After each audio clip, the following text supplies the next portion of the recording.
Masakit ang umibig,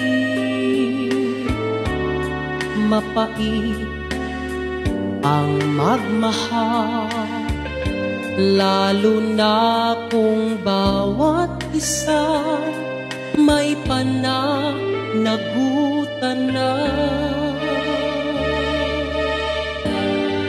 Malihim ang pag-ibig,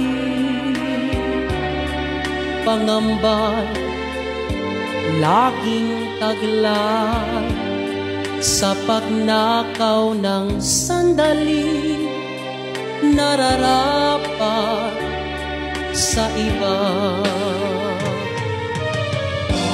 Lagi ang pagtatanong sa budhing gulong-gulo,